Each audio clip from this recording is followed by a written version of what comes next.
बिस्मिल्लाहिर्रहमानिर्रहीम। इय्याका नअबुदु व इय्याका नस्तईन। Thank you तमाम दोस्तों का।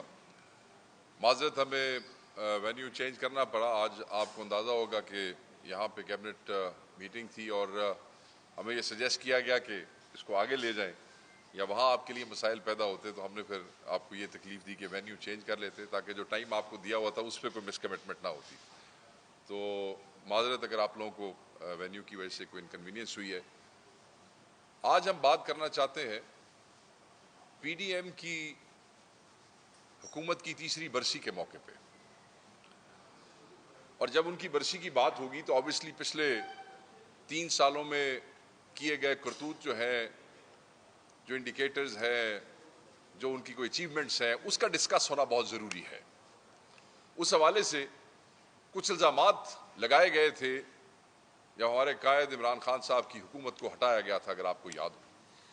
और सबसे पहला जो इल्ज़ाम लगाया गया था वो ये था कि पाकिस्तान दुनिया में आइसोलेट हो रहा है। उन्होंने कहा कि पाकिस्तान दुनिया में आइसोलेट हो रहा है। मैं सिर्फ ये बताना चाहता हूँ कि अगर आपको याद हो, नवंबर 2021 में जो इंडिया और पाकिस्तान का मैच था, एक बड़ी मशहूर तस्वीर आप लोगों ने शेयर की थी अखबारों में और अपने चैनल्स पे, जहां इमरान खान साहब वो मैच देख रहे थे अपनी टीम के साथ, और शायद वो आखिरी मैच था जो पाकिस्तान ने हिंदुस्तान से जीता था, क्योंकि उसके बाद फिर ये पीडीएम हुकूमत के जो जवान थे ये आ गए और फिर उन्होंने जो अगले 3 साल मुल्क के साथ किया है वो अभी हम आपके साथ डिस्कस करेंगे। सिर्फ जो मेमोरी है वो रिफ्रेश करना मकसूद है, क्योंकि बरसी के मौके पे अगर ये बातें न की जाए इनकी तो फिर मुनासिब नहीं है। इसी नवंबर 2021 का मैं जिक्र करना चाहता हूं। इमरान खान साहब सऊदी अरब जाते हैं मैच के बाद, सऊदी अरब जाते हैं मैच के दौरान ही मैच देखा और उसके बाद वहां से फ्लाई करते हैं, सऊदी अरब पहुंचते हैं। उनके साथ उनकी टीम होती है, टीम में शौकत तरीन साहब भी मौजूद है, मोहम्मद बिन सलमान से मुलाकात होती है, और उस मुलाकात में जब गुफ्तो शरीद होती है और आने के मकासद पे बात होती है तो वहां पे इमरान खान साहब नहीं, शौकत तरीन साहब ये कहते हैं कि हमें जो है वो जरूरत है,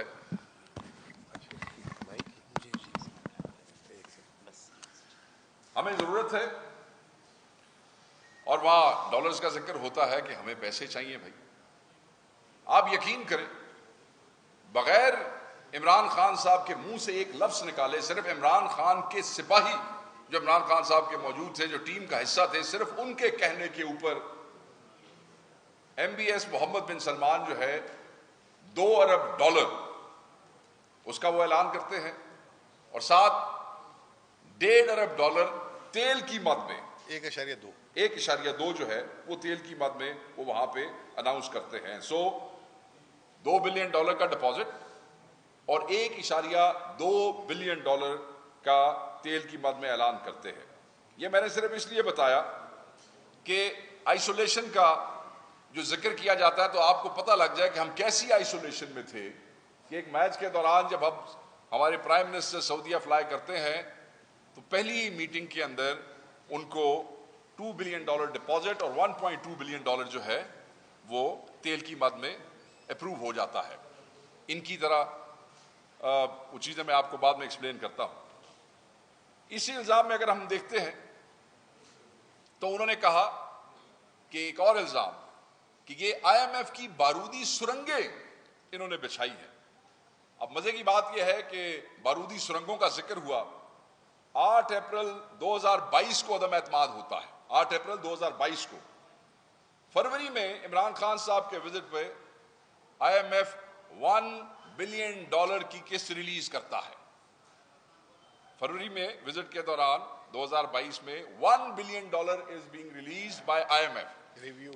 रिव्यू का जो था, अच्छा अब इसमें आप जरा सुरंगें देख लें, ये कोई ऐसी सुरंगें थी जहां से हमें रिव्यू में $1 अरब जो है वो रिलीज होता है। फिर आइसोलेशन के हवाले से ही बात कर लेते हैं। फरवरी 2022 में विंटर ओलंपिक्स होती है चाइना में।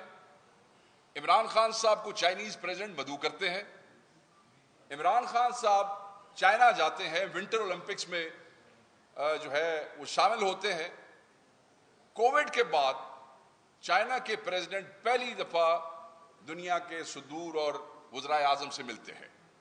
वहां पे इज्तिमाई तौर पे चाइना के प्रेसिडेंट 15 के करीब हेड ऑफ द स्टेट्स वज़राए आज़म और सुदूर से इज्तिमाई मुलाकात करते हैं और सिर्फ 3 प्राइम मिनिस्टर और हेड ऑफ द स्टेट से वो अलहदा 1-on-1 मुलाकात करते हैं। और उन 3 में कौन लोग शामिल थे?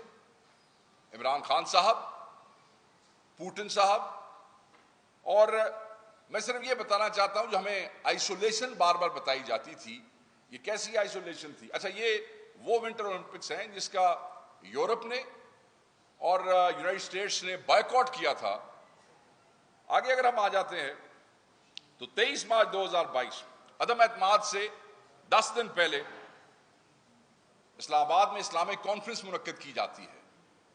उस कॉन्फ्रेंस में पूरी दुनिया से, इस्लामिक दुनिया से वज़राए ख़ारजा शामिल होते हैं और कहा यह जाता है कि भुट्टो साहब की जो इस्लामिक कॉन्फ्रेंस थी उसके बाद बहुत बरसों बाद ये पाकिस्तान में एक ऐसी वेल अटेंडेड इवेंट था जिसको बड़े ज़ोर शोर से इस्लामिक दुनिया के मुल्कों ने अटेंड किया, बड़े शौक से। फुल पार्टिसिपेशन थी। न सिर्फ फुल पार्टिसिपेशन थी, अगर आपको याद हो तो चाइना के वज़ीर ख़ारजा भी इस इस्लामिक कॉन्फ्रेंस के लिए इस्लामाबाद आए और इसमें शामिल हुए। और बरसों बाद एक वेल अटेंडेड कॉन्फ्रेंस जो है वो पाकिस्तान में हुई। ये आइसोलेशन की बात है। मैंने कहा ये ज़रूर लोगों को पता लगे कि आइसोलेशन के हालात ये थे कि दुनिया का कोई ऐसा मुल्क ब्लॉक नहीं था जो पाकिस्तान आ नहीं रहा था, पाकिस्तान वहां जा नहीं रहा था, जो पाकिस्तान से कॉपरेट नहीं कर रहा था। जहां तक सऊदी, अब इन्हीं इल्जामात में मैं वापस जाता हूं, थोड़ा सा हम इनका रिएक्शन भी देख लेते हैं। जहां तक सऊदी अरब के हवाले से ताल्लुकात बेहतर वाली बात है, तो हमने सुना है कि prime minister of Pakistan, installed prime minister, ये जो जिनकी हुकूमत की हम बरसी मना रहे हैं, ये वजीर आजम जो है, ये कहते हैं कि हमने सऊदी अरब से ताल्लुकात बेहतर किए हैं, हमने सऊदी अरब से ताल्लुकात बेहतर। बेशक इतने चक्कर आपने इस्लामाबाद से लाहौर अपने घर के नहीं लगाए जितने चक्कर आपने पिछले 3 सालों में इस्लामाबाद से सऊदी अरब के लगाए हैं। बट हम सिर्फ एक सवाल पूछना चाहते हैं और माजरत के साथ पूछना चाहते हैं कि इन 3 सालों में आप ये बताएं कि आपने इतने चक्कर भी लगाए, आप क्लेम भी करते हैं कि ताल्लुकात बेहतर हुए, क्या लेके आए? कोई प्रोजेक्ट बताएं, कितने बिलियन डॉलर लेके आए हैं, कुछ उसका जिक्र करें। दुनिया को पता तो चले कि जो आपने ताल्लुकात बेहतर किए हैं, उन ताल्लुकात की बेहतरी की ट्रांसलेशन ऑन ग्राउंड क्या हुई है। अब मैं बड़ा वाज़ेह कह देना चाहता हूं कि ये नहीं कि वो हेल्प नहीं करना चाहते पाकिस्तान की सऊदी से, या नहीं करना चाहते थे, वो हेल्प करना चाहते थे, वो आपको हेल्प देना चाहते थे, मगर अब वो दौर नहीं रह गया। सऊदीया में ब्यूरोक्रेसी या जो लोग इन चीजों को डील करते हैं वो हाईली एजुकेटेड लोग हैं। अब जो उनकी टीम है उसमें ऑक्सफोर्ड, हार्वर्ड के ग्रेजुएट नए नौजवान हैं जो जब आपके साथ आगे बैठ के बात करते हैं तो फिर प्रोजेक्ट फिजिबिलिटीज पे बात होती है, वो सिर्फ भीख पे बात नहीं होती है। वो आपको कहते रहे, उनकी टीम यहां पे आई, पूरी की पूरी टीम यहां पे आई और आप एक प्रोजेक्ट तैयार न कर सके। ताल्लुकात की बेहतरी उन्होंने तो मेहरबानी की, वो तो आपको हेल्प करना चाहते थे और चाहते हैं, मगर आप इतने नालायक और निकम्मे लोग हैं, ये जिनकी बरसी है मैं उनकी बात कर रहा हूं, कि आप लोग एक प्रोजेक्ट नहीं दे सके सऊदीज को। और आप उनसे बताएं ना क्या लेके आए, ऑन रिकॉर्ड बताएं आप क्या लेके आए हैं, पिछले 3 सालों में आपने क्या किया। ऐलान हुआ जब SIFC बनी, आपको याद है कि $100 बिलियन जो है उसकी बात हुई, फिर $25 बिलियन जो है उसकी बात हुई। अब जनाब आ गए हैं कि $2 अरब, 100, 25, 2 अरब। प्राइम मिनिस्टर कहते हैं, उनका एक बड़ा ये जिनकी हुकूमत की बरसी की बात हो रही, ये कहते हैं कि धेले की भी करप्शन हो तो मुझे बताएं। तो धेले की बात, अरब डॉलर की बात तो इनको शायद जाती उस मामले के लिए समझ आती हो, मगर मुल्क के लिए इनको सिर्फ धेले समझ आते हैं। तो मैं कहूंगा कि को 2 धेले अगर सऊदी अरब से ले ना तो सानू वो भी दस दो, हमें पता तो चले कि कितने धेले आप लेके आए हैं सऊदी अरब से इन 3 सालों में, चाहे वो PDM 1 था, चाहे वो PDM 2 था। आइसोलेशन उसे कहते हैं कि जब इमरान खान साहब जाते हैं और इमरान खान साहब का एक वजीर बोलता है तो उस पर $2 अरब और $1.2 अरब अलहदा तेल की मद में आता है, या इसे कहते हैं कि उनकी टीम भी विजिट करती है और आप लोग जो हैं वो एक प्रोजेक्ट तैयार नहीं कर सकते, ना उनसे ले सकते हैं। दूसरा, ये बार बार कह रहे हैं कि हम जो है वो हर उस पे कि हमारा ये आखिरी IMF का प्रोग्राम होगा, ये आखिरी 3 साल से ये हमारा आखिरी IMF का प्रोग्राम होगा। ये अभी एक क्लाइमेट का नया लोन ले लिया उन्होंने, आपने ही रिपोर्ट किया, आपको पता है कि अभी उस क्लाइमेट के लोन के ऊपर इन्होंने वो उसको लिया है।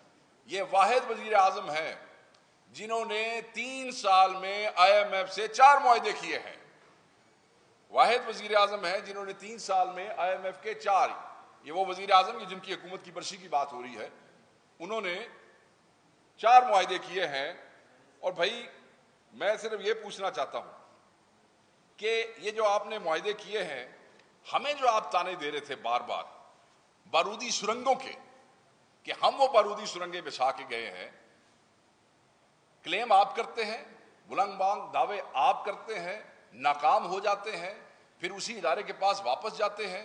और बारूदी सुरंगें कौन बिछा के गया है? वो इमरान खान।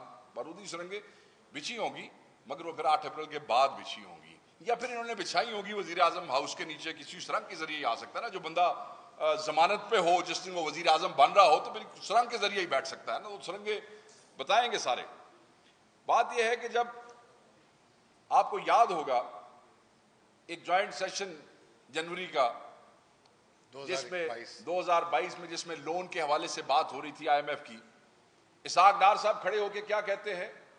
वो ये कहते हैं on the floor of the house, Bilawal कहते हैं,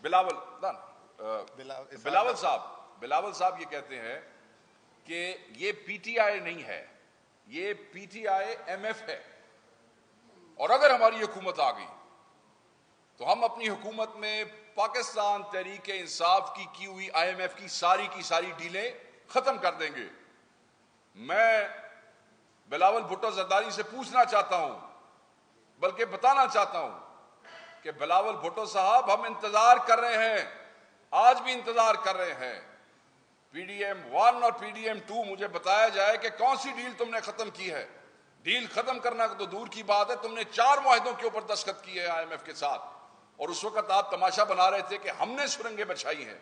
हमने सुरंगें नहीं बछाई हैं, आपने पाकिस्तान की मुईशत का बेड़ा गर्क किया है। आप चोरों ने, डाकुओं ने, निकम्मों ने पाकिस्तान को तबाह किया है। वो तो सिर्फ सुरंगें और आइसोलेशन, वो तो सिर्फ एक बहाना था इमरान खान का, वो जो रिजीम चेंज वाला जो मामला था। यहां पे इसहाक डार का अगर जिक्र ना हो तो ये भी बड़ी ज्यादती होगी। विजिट है ना, ये इस बरसी वाली हुकूमत के विजिट है। On the floor of the house कहते थे IMF के हवाले से कि जी ये क्योंकि मिसाइल प्रोग्राम रोल बैक करवाना चाहते थे। फिर एक और जिक्र कर दिया IMF के हवाले से कि जी IMF कहता है कि क्योंकि आपका एक्सपेंडिचर वाला वो मामला है, खसारा जो है आपका बढ़ गया है, तो आप इलेक्शन कमीशन ऑफ पाकिस्तान को इलेक्शन कराने के पैसे ना दें। वो जो आपको याद है पंजाब का और KP का इलेक्शन था, पैसे ना दें। ये पहली मर्तबा ऐसा हुआ कि IMF को दोनों सूरतों में वजाहती ईमेल्स करना पड़ी, जो कि पाकिस्तान में पहले कभी नहीं हुआ। ये वो जादूगर हैं, ये जिनकी हुकूमत की बरसी की बात हो रही है, ये इस किस्म की स्टेटमेंट्स देते रहे और फिर ये कहते रहे कि शायद ये सुरंगें जो है वो बिछाई हैं पाकिस्तान तहरीक इंसाफ की हुकूमत ने। जब हमारी हुकूमत खत्म हो रही थी और अदम एतमाद से 2 माह पहले की बात है। बहरहाल एक चीज और बड़ी इंपॉर्टेंट है, वो भी आइसोलेशन के हवाले से है। चाइना, आप ये देखें, UAE के वीजों का मामला आप देख लें, सऊदीया में सफरी पाबंदी का आप देख लें, यूरोप और USA की ट्रेवल एडवाइजरीज आप देख लें, GSP प्लस का जो थ्रेट आ गया, जो उन्होंने कहा, उनका वो जो विजिट हुआ और उस पर जो उनकी तरफ से आया, वो आप देख लें।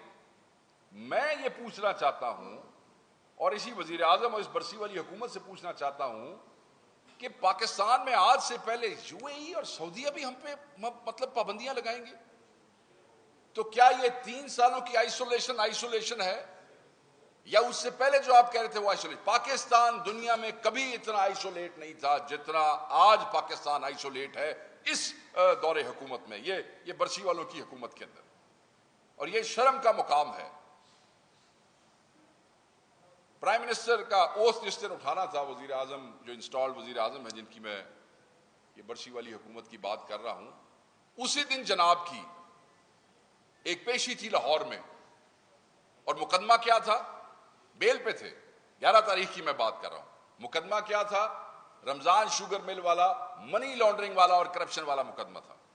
और जो अदालत में वो दी गई कि जी आज, क्योंकि वो जो आपका मुल्जिम है उसको वजारत उज़्मा का हलफ उठाना है, तो इस्तिस्ना है, तो आप मेहरबानी करें कि इस तारीख को आगे कर दें। सो मनी लॉन्ड्रिंग का केस, वो करप्शन का केस, रमजान शुगर मिल की टीटियों का केस जिसमें वो चपड़ासी और वो सारी टीटी आपको याद होगा, ये वो केस था। जिस दिन पेशी थी उसी दिन हलफ उठाया, तारीख आगे ली, तारीख 27 की पड़ी, और फिर वॉलंटरीली एक बयान आता है कि जो कंप्लेनेंट है, जो मुदई है, वो दरखास्त वापस ले लेता है। वो कहता है जी बगैर किसी प्रेशर के मैं दरखास्त वापस लेना चाहता हूं और मैं कार्रवाई नहीं करना चाहता हूं।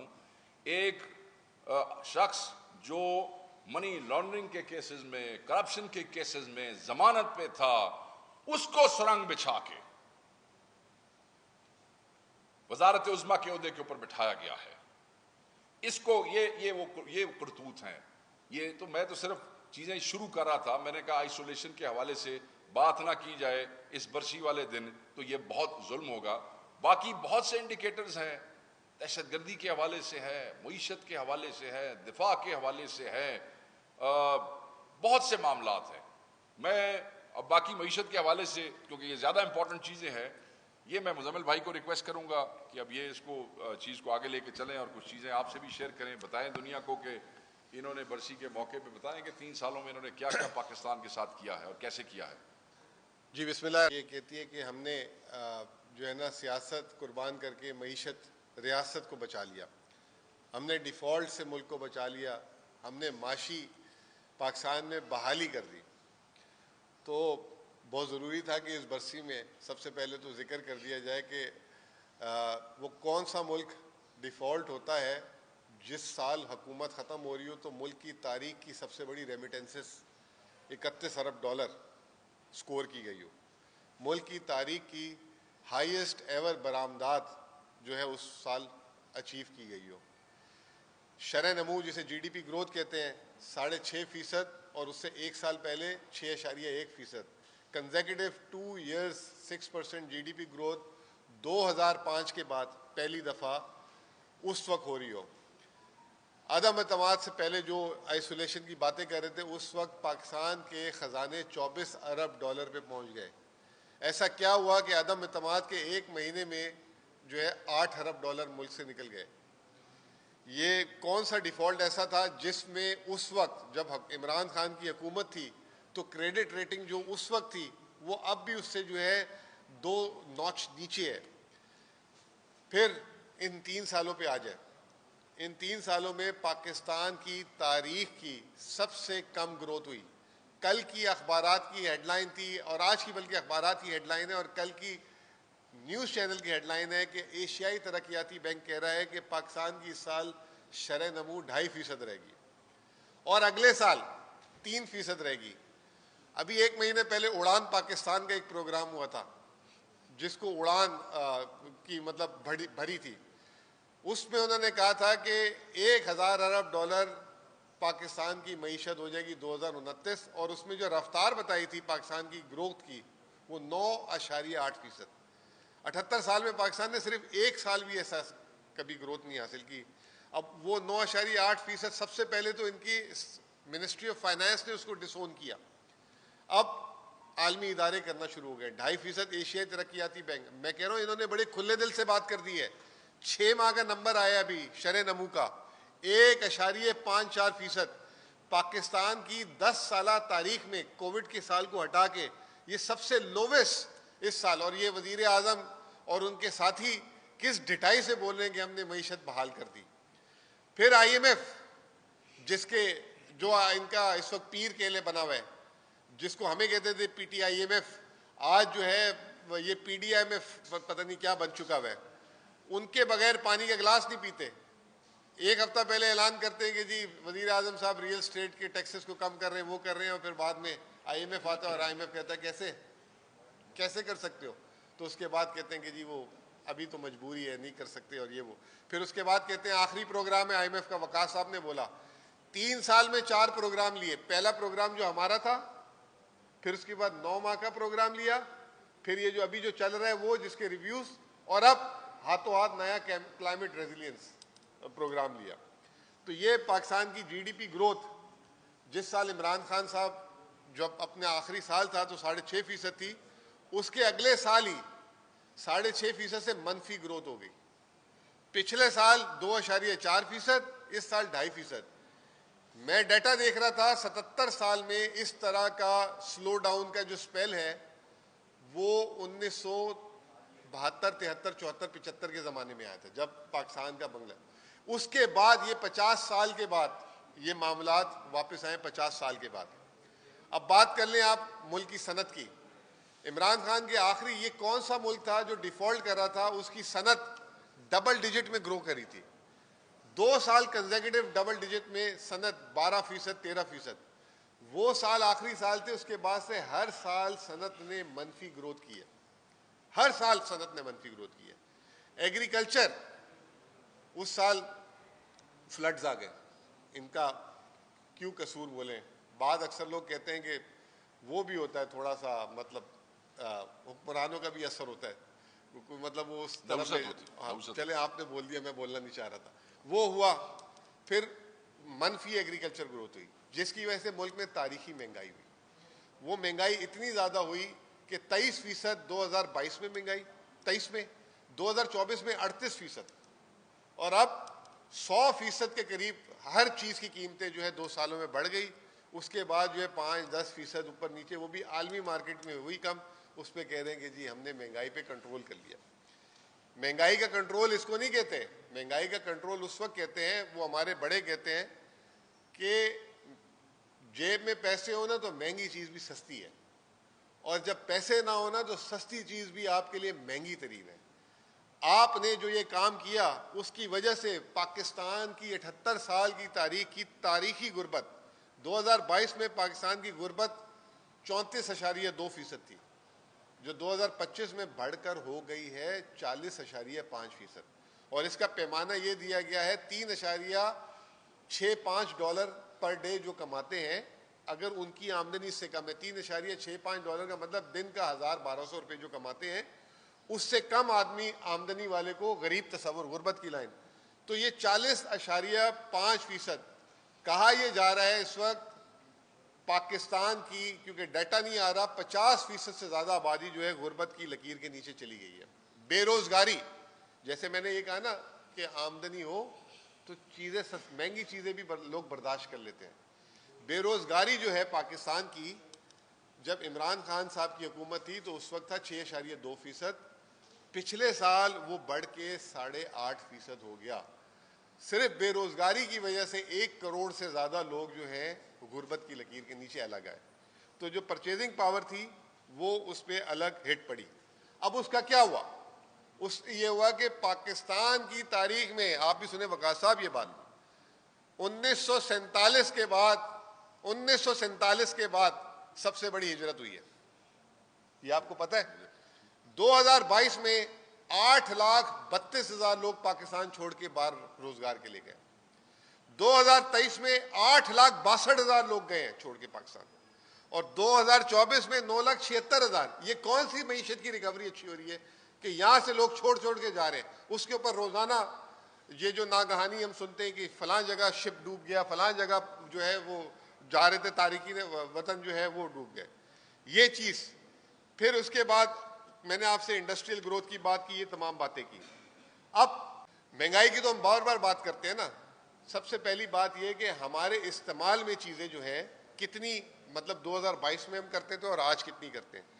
2022 में 2,31,000 गाड़ियां और ट्रक और बसेस बिकी थी इमरान खान के आखिरी साल में। 2023 में जब ये मईशत अच्छी करने आए थे, वो सीधा गिर के 85,000 हो गई। मतलब ऐसी इतनी कितनी जबरदस्त मईशत अच्छी की इन्होंने कि लोग बेचारे जो है अपने गाड़ियां उल्टा बेचने भी आ गए होंगे। 2024 जो अभी साल खत्म हुआ दिसंबर, 1,24,000 में अभी खड़े हैं। यानी कि जब वो 2,31,000 लोग गाड़ियां मुल्क में खरीद रहे थे तो मुल्क में लोग जो है परेशान थे, और आज जब 1,24,000 खरीद रहे हैं तो मुल्क में बड़ी तरक्की हो रही है। सीमेंट एक जाविया है ना तरक्की का, कि हुकूमत भी तरक्याती अखराजात करती है, मकान आम आदमी बनाता है। सीमेंट 2022 में 53 मिलियन टन बिका था, उसके अगले साल 44 हो गया और इस साल भी 45 है, और ये जो साल चल रहा है उसके 8 माह में 30 मिलियन, यानी कि उससे भी लोवेस्ट। बिजली एक और पैमाना है कि आप बिजली इस्तेमाल करते हैं, हम करते हैं। मुल्क में अगर बिजली ज्यादा इस्तेमाल हो रही है तो सनत चल रही है, इसका मतलब 1,46,000 गीगावाट 2022 में इस्तेमाल हुए थे, अब वो कम होके हो गए 1,10,000 गीगावाट। ये जो बिजली की कीमतें बढ़ाई, ये जो गैस की कीमतें बढ़ाई, इससे आप अंदाजा लगा लें मईशत की सुस्त रवि की। मुझे नहीं पता, मैं एक मईशत का तालिब इल्म के तौर पे ये मैं बात 2 साल से कह रहा हूं कि पाकिस्तान इस वक्त रिसेशन में है, रिसेशन में है। ये जो हिजरत हो रही है, ये जो तिजारत आपकी नीचे गिर रही है, ये तमाम चीजें। फिर इस हुकूमत की आप कारनामे देखें। आप बारूदी सुरंगी की बातें करते थे, आपको याद होगा वो दिन नहीं गुजरता था जब LNG पे प्रोग्राम नहीं होता था इनका। LNG के टर्मिनल नहीं लगा रहे। शहबाज शरीफ ने उस वक्त जो है नवाज शरीफ ने LNG मंगाई, मुल्क के लिए सस्ती ये की बिजली पैदा की। ये वही LNG के कतर के कॉन्ट्रैक्ट इमरान खान ने जो रीनेगोशिएट किए थे, अब कतर को कह रहे हमसे गैस बिक नहीं रही, आप उसको जो है मुअत्तल कर दें। पाकिस्तान की तारीख में जो LNG जो है, जिसको हमें कहते थे कि आपने टर्मिनल नहीं लगाए, अपने लगाए हुए मुआहिदों पे उनको जाके मिन्नतें कर रहे हैं कि जी LNG हमसे गैस नहीं बिक रही, और जो मकामी गैस है वो भी नहीं निकाल पा रहे। 1 लाख बैरल पर डे तेल पाकिस्तान में पैदा होता था आज से 10-12 साल पहले, कल का नंबर है 58,000 बैरल पे आ गई है पाकिस्तान। ये मिनरल्स एंड माइनिंग की कॉन्फ्रेंस भी हो रही थी और पता नहीं क्या बेचा जा रहा था, 58,000 बैरल पे पाकिस्तान की प्रोडक्शन आ गई है। फिर चीनी, वीट, ये तमाम चीजें। अब आप ये देख लें कि इस साल एग्रीकल्चर जो इन्होंने किया है, उसके बाद पाकिस्तान की जो बैकबोन है, पाकिस्तान की रूरल इकॉनमी 65%, पाकिस्तान के जो 65% लोग हैं वो रूरल इकॉनमी पे डिपेंडेंट है। इस वक्त जो एग्रीकल्चर का हाल है पाकिस्तान, एक तो पानी की वजह से वैसे ही इश्यूज है हमारे, अब ये जो पॉलिसीज की वजह से मोस्ट फूड इनसिक्योर कंट्री बनता जा रहा है। कहा यह जा रहा है कि अगले साल ये जो हालात हैं अगर ऐसे रहे तो मुल्क में वापस से गंदम की इंपोर्ट करनी पड़ेगी, और कितनी करनी पड़ेगी। और KP आपको पता है वैसे भी बाकी मुल्क से जो है गंदम की जरूरत पूरी करता है, तो क्या होगा इन इलाकों में, ये तमाम चीजें। बॉस ने बता दिया IMF के 4 प्रोग्राम की बात तो अपनी जगह है सर। IMF का प्रोग्राम मिलता है ना तो एक चीज तो तय होती है कि सरमायाकारी आना शुरू हो जाती है। ये पहला प्रोग्राम ऐसा हुआ है कि सरमायाकारी, वो जो धेले वाली बात है, एक धेला नहीं आ रहा। स्टॉक मार्केट कान पका दिए, इश्तिहारात लगा के बोल के स्टॉक मार्केट, इसी स्टॉक मार्केट से $252 मिलियन का आउटफ्लो है इस साल का फॉरेनर का। आप मुझे बताएंगे स्टॉक मार्केट का जो वहां का मतलब 20 साल, इसी स्टॉक मार्केट से $250 मिलियन का आउटफ्लो है। T-बिल से $1 अरब का गोरे ने फॉरेनर ने जो है आउटफ्लो किया है। तो ये जो है IMF का पहली दफा प्रोग्राम ऐसा है कि आपको पैसे जो है बाहर से नहीं आए, और स्टेट बैंक ने ओपन मार्केट से महीने की औसत $1 अरब के हिसाब से अपने रिजर्व्स उसके ना गिर जाए, मार्केट से खरीद रहे डॉलर, यानी कि आम आदमी से खरीद रहे, बाहर से पैसे नहीं आए। कर्ज की बात करते हैं, जब इमरान खान की हुकूमत खत्म हुई थी बोलते थे 18,000 अरब इसने कर्ज ले लिया, 72 साल में इतना लिया था। इमरान खान की हुकूमत 3.5 साल 42 महीने में कर्ज लिया गया था 18,500 अरब रुपए, और उस वक्त पाकिस्तान का मजमूई कर्जा था 43,500 बिलियन। फरवरी 2025 पाकिस्तान का कर्जा है 75,000 अरब। तीसरी बरसी 3 साल, 3 सालों में 22,000 अरब रुपए कर्ज लिए। और कोई कर्ज देने के लिए अब तैयार नहीं है। मिन्नतें कर रहे हैं, तल्ले कर लें, जा जाके घूम रहे हैं, फिर रहे हैं। फिर एक चीज होती है, आपको मुझे बुखार होता है, थर्मामीटर यूज किया जाता है। इसी तरीके से मईशत की हालत, सेहत के लिए एक चीज होती है क्रेडिट रेटिंग। जब इमरान खान की हुकूमत थी तो पाकिस्तान की क्रेडिट रेटिंग थी B3 स्टेबल, और इनकी हुकूमत आई उसमें 2 दफा क्रेडिट रेटिंग गिर के CAA3। आज 3 साल हो गए, पाकिस्तान आलमी मार्केट में एक बॉन्ड नहीं कर सका। आपने जब ये बातें बताई तो आप एक बात भूल गए बताना कि फरवरी के महीने में ही पाकिस्तान ने $1 अरब का आलमी मार्केट से बॉन्ड भी किया था, जब ये आप आइसोलेशन का दौर जिसको आप कहते हैं, ठीक है ना, हमने $1 अरब का बॉन्ड भी किया था। आजकल वो एक नया करंट अकाउंट, हमारा करंट अकाउंट सरप्लस हो गया, करंट अकाउंट सरप्लस हो गया। करंट अकाउंट अगर सरप्लस आपकी बरामदात या आमदनी से हो, मिसाल ऐसे देता हूं मैं आपको कि एक घर में 1 लाख रुपए खर्चा था और 80,000 रुपये आमदनी थी, तो 20,000 का खसारा था उसको, वो होता है करंट अकाउंट खसारा, ठीक है। अब 3 महीने बाद जो है वो शख्स कहे कि मैंने अपने घर का करंट अकाउंट खसारा जो है ना ख़त्म कर दिया, मेरा पहले 80,000 आमदनी थी, तो अब जो है या तो 80,000 से 1 लाख आमदनी करता तो खसारा कम होता, तो हर आदमी कहता वाह माशाल्लाह, इसने अपनी आमदनी बढ़ा दी, अब इसको कर्ज नहीं लेना पड़ता। लेकिन एक उसने क्या किया कि बच्चों को जो 2 वक्त की रोटी खिला रहा था, अब 1 वक्त की रोटी पे ले आया, ताकि जो है उसको कर्ज नहीं दे रहा था, तो वो खसारे को कम किया। तो मईशत को इन्होंने बंद करके, पाकिस्तान की दरामदात बंद करके, या तो आपने एक्सपोर्ट बढ़ाई हो ना तो हम बड़े खुश हों। आजकल रेमिटेंसेस की बात कर रहे हैं सर। रेमिटेंसेस की बात ये मैंने आपको बता दिया, 27 लाख लोग जो हैं 2022 के मुकाबले में आज पाकिस्तान से ज्यादा, जो 30% बनते हैं एक्सपेक्ट्स की ज्यादा तादाद 2022 से मुल्क से बाहर। उसके बावजूद जो है आपकी जो रेमिटेंस है, जो इमरान खान की हुकूमत का आखिरी महीना $3 अरब थी, उसके आप करीब पहुंची है, 30% ज्यादा लोग जाते हैं। इसका मतलब यह है कि पहले जब फैमिली पैसा भेजती थी तो वो घर के खर्चों के लिए भी भेजती थी, और कुछ भेजती थी कि घर वाले सेविंग करें पाकिस्तान में, कोई सोना खरीद ले, कोई जमीन का टुकड़ा खरीद ले, कोई घर की तामीर कर ले। आज सिर्फ पाकिस्तान में पैसे भेजे जाते हैं कि घर का खर्चा चलाया जा सके, बाकी फालतू पैसे बाहर से कोई नहीं भेज रहा कि पता नहीं डॉलर का क्या होगा, इस मुल्क में क्या पॉलिसी है क्या नहीं है।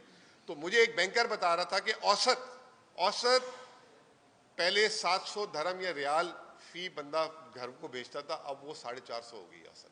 तो इससे आप अंदाजा लगा लें।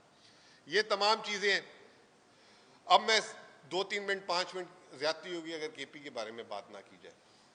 खैबर पख्तूनख्वा जब मैं आया था साल पहले, आप सारे दोस्त थे, आप सारे दोस्तों ने कहा था कि ये सूबे के माली हालात और ये तनख्वाहों के पैसे नहीं है, कैसे चलेगा, ये तमाम चीज़ें। आप सारों को एक एक चीज़ का पल पल की खबर है, लेकिन आप लोग की तवज्जो एक दफ़ा जो है लोगों को भी पता लग जाए। खैबर पख्तूनख्वा की हुकूमत जो अली अमीन साहब की है, 250 अरब रुपए का फाइनेंशियल इम्पैक्ट क्रिएट किया हमने, 250 अरब रुपए का। एक, हम बार बार ये बोलते हैं कि अब हमारे पास 3 महीने की तनख्वाहें, सिर्फ हम इसलिए बोलते हैं कि नज़र ना लग जाए, या जो हम ख़जाने का अमाउंट बताएं तो वो जो है उससे ये ना हो कि लोग कहें कि अब आप हमें भी पैसे दें, ये वाला मसला भी हल करें। ये बफर्स क्रिएट हो रहे हैं अभी इस वक्त सारे। तो 250 अरब रुपए का जो है फाइनेंशियल इम्पैक्ट हमने क्रिएट किया है। फिर उसके बाद जो IMF ने 178 अरब रुपए का सरप्लस का हमें इस साल का टारगेट दिया था, बजाय बावजूद उसके कि FBR जो है इस वक्त 700-800 अरब रुपए के शॉर्टफॉल, और हमें 70 अरब रुपए कम आए हैं FBR से, उसके बावजूद हम सरप्लस में टारगेट से बहुत ऊपर जा रहे हैं। फिर उसके बाद हमने जो है अपने टैक्स और नॉन टैक्स रेवेन्यूज में बेतहाशा इजाफा किया है, तकरीबन हमने 49% इजाफा किया। आपको याद होगा कि हमारा फाइनेंस बिल उठा लें पिछले साल का, पिछले 10 साल में इतने टैक्स मेजर्स नहीं लिए गए थे जो हमने पिछले 1 साल में लिए। मेरा दोस्त सामने बैठा है लिहाज, उसने कहा था कि ये जो तरक्याती अखराजात, याद होगा हमारी आपकी बहस भी हुई थी इसमें, इन्होंने कहा था ये आपने जो तरक्याती, और बल्कि पहला महीना आया था इन्होंने कहा था कितनी आपने रिलीज़ की है मुझे, तो इन्होंने कहा था कि ये जो तरक्याती अखराजात आप दिखा रहे हैं, ये आया आप पूरे कर सकेंगे कि नहीं, ये सिर्फ ये बजट के लिए। तारीख में मेरा 20 साल का मईशत का तजर्बा है, चाहे वफाक हो चाहे सूबे, जो भी बजट में तरक्याती बजट अनाउंस करते हैं उसमें कटौती होती है, कभी 20%, कभी 25%। तारीख में पहली दफ़ा खैबर पख्तूनख्वा और तमाम सूबों में हमने अपना तरक्याती बजट ऊपर की तरफ रिवाइज कर दिया है, 26% रिवाइज किए, 33 बिलियन रुपीस। लेकिन मैं आपको एक बात बता दूं, हमारे तरक्याती अखराजात में 4 हिस्से होते हैं। एक सूबाई ADP होती है, एक हमें जो बाहर से डेवलपमेंट पार्टनर से जो पैसे मिलते हैं जिससे हम प्रोजेक्ट्स करते हैं वो होता है, तीसरा वफाक की PSDP होती है, चौथी जो है वफाक की जो है मर्ज एरिया के लिए पैसे देती है AIP, और उसमें जो चौथा और तीसरा है वफाक जो है 20% भी अभी तक पैसे नहीं जारी कर सका। और खैबर पख्तूनख्वा हुकूमत ने फरवरी से पहले 80% इस साल के फंड जारी कर दिए। और बाकी जो नए फंड के साथ भी आपको ये भी बता दूं कि इस दफा हम 30 जून का इंतजार नहीं करेंगे, मई के आखिरी हफ्ते तक हम ये जो ADP प्लस भी हमने जो ऐलान किए वो भी हम जारी कर देंगे। उसके बावजूद हमारा जो है सरप्लस रहेगा। लाइबिलिटीज भी हमने अदा करना शुरू कर दिए। सेहत कार्ड जब हम आए थे 19 अरब की लाइबिलिटी थी, आज वो 12 अरब में रह गई। सिर्फ सेहत कार्ड में 33 बिलियन रुपीस 11 माह में 10 माह में हमने जारी किए। आप लोगों की तवस्सुत से एक गुड न्यूज़ देना चाहता हूँ, MPAs भी बार बार आते हैं, 33 बिलियन 11 माह में जारी किए हैं। जब हम आए थे 19 अरब हमारी लाइबिलिटी थी, उस लाइबिलिटी को भी कम करके 12 अरब में कर दिए। पहला साल ऐसा है हुकूमत का जो हमारे वाजिबात हैं वो हमने अप टू डेट क्लियर करते जा रहे हैं। कोई हम जो है अपने वाजिबात बल्कि पुराने वाजिबात भी आहिस्ता आहिस्ता करके, जैसे सेहत कार्ड का बताया और लाइबिलिटीज बताई CNW की, वो वाजिबात भी हम क्लियर आहिस्ता आहिस्ता कर रहे हैं। इवन यूनिवर्सिटीज़ को भी हमने पिछले साल से ज़्यादा पैसे दिए और हमारा उनको अब कमिटमेंट है कि हम उनकी जो पुरानी जो पेंशन उनकी रुकी हुई है उस पर भी काम कर रहे हैं, वो भी एक साथ पूरी अदा कर देंगे। इसी तरीके से TMAs, लोकल गवर्नमेंट, इनके जो बैकलॉग थे वो भी हम लाइबिलिटीज़ में क्लियर कर रहे हैं। उसके बावजूद ये हमारे ख़जाने में पैसे हैं। आप लोग की तवस्सुत एक बहुत अहम बात ये बताना चाह रहा हूँ, कल ही मैंने जो है वापस ये हिदायत जारी की है कि जो हम रॉयल्टीज़ पे करते हैं ऑयल एंड गैस की, जो हमारे ऑयल एंड गैस के इलाकों से आती है, जो हमें टोबैको सेस, जो हमारे टोबैको, जो हमें नेट हाइडल प्रॉफिट की जो शेयरिंग है जो हमें करनी होती है, वो माजी में नहीं दी गई। मैंने कल एक इंस्ट्रक्शन दी है कि इस साल की जो रॉयल्टीज़ और जो इस साल का हिसाब है वो 30 जून से पहले क्लियर होगा। लेकिन वो कहते हैं कि पुरानी भी दी जाए। मैं ये कहता हूँ कि पुरानी का हिसाब भी आप सारों के जो है ना बरादरी का हिसाब एक आदमी से लिए जा रहे हैं, लेकिन वो भी हम ओन करते हैं, वो भी हम आपको एक प्लान के साथ दे देंगे। तो अब कोई भी रॉयल्टीज़, पहले तो वज़ीर आला ने 10 से 15% कर दी सारों की रॉयल्टीज़, इन तमाम इलाकों को जहाँ जहाँ से उनकी रॉयल्टीज़ हैं अप टू डेट उनको साथ साथ देना शुरू कर देंगे।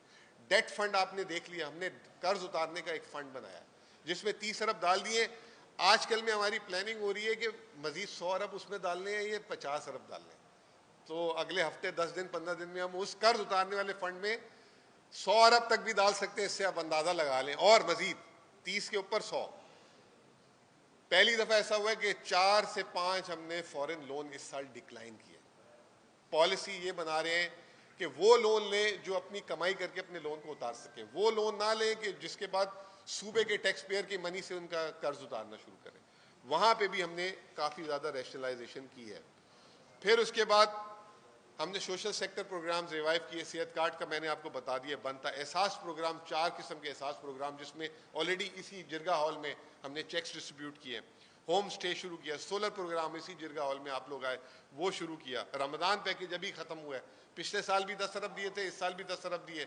वाहिद हुकूमत थी पिछले साल जिसने 10,000 अरब रुपये, जो 10 अरब रुपये 10,000 रुपये फ़ी फैमिली वाया चेक फैमिली को वाया बैंक अलफला दिए थे। बाकी राशन बैग और ये वो, उन सब ने तकलीद की इस साल हमारी। वफाकी हुकूमत ने भी तकलीद की। वफाक ने हालांकि 5,000 दिए और जिस पे इतने इश्तिहार लगाए। पंजाब हुकूमत ने 10,000 दिए। जी पहली दफ़ा पूरे पाकिस्तान में किसी वजीर आला साहिबा ने जो है ये 10,000 रुपये जो है ना घर पहुँचा के दिया। पिछले साल जो उन्होंने जो 3,500 की तस्वीरों वाली बोरियां बेची थी इन्होंने, तो वो कह रहे पहली दफ़ा पाकिस्तान में, तो वो क्रेडिट वो उसका ज़बरदस्ती उनकी जो है वो लेना चाह रहे थे। इसके अलावा हमने सूबे के लिए जो है सूबे को पहली दफ़ा इंटीग्रेट किया है वफाक से और आलमी मार्केट से। हमने बिजली और एनर्जी के रोड शोज पूरे पाकिस्तान में किए, कराची स्टॉक एक्सचेंज में, लाहौर में, इस्लामाबाद में। डोनर्स कॉन्फ्रेंस की आते ही $1.8 बिलियन का हमें कमिटमेंट आया। NFC की सबसे बड़ी कॉन्फ्रेंस जो वफाक को करनी चाहिए थी, पिछले महीने हमने की। पूरे पाकिस्तान के तमाम सूबों को हमने बुला के और अपने खैबर पख्तूनख्वा और मर्ज एरिया का केस लड़ा हमने। और अगले 2 महीने में आप देखेंगे कि क्या दमादम मस्त कलंदर करते हैं हम। जो हमारी जो चीज़ें हैं, जो नेट आइडल प्रॉफिट में हमने जो वजीर आला जिसे कहते हैं कि इस वक्त चढ़ाई की हुई है इस मामले में, मर्ज एरिया के जो मामलात है उस पर, ये जो ऑयल एंड गैस है उसकी रॉयल्टीज़ पे, क्योंकि हमारे सूबे के सिर्फ 5 एवेन्यूज हैं जिस पे हम अपनी आमदनी कर सकते हैं। एक है, और वो है सारे के सारे non tax, mines and minerals, forest, tourism, trade corridor, ये जो आपकी तिजारत होती है, और ये अब आपके पास आ गया, अल्लाह ताला का फजल है, ये बिजली जो हम सस्ती बिजली बनाते हैं। ये 5 जगहें हमें अपने नॉन टैक्स रेवेन्यू को बढ़ाना है। इंशाल्लाह ताला इस दफ़ा भी आप बजट देखेंगे कि हमारा एक्सट्रीमली, जिसे कहते हैं ना कि रेवेन्यू प्रो रेवेन्यू बजट होगा।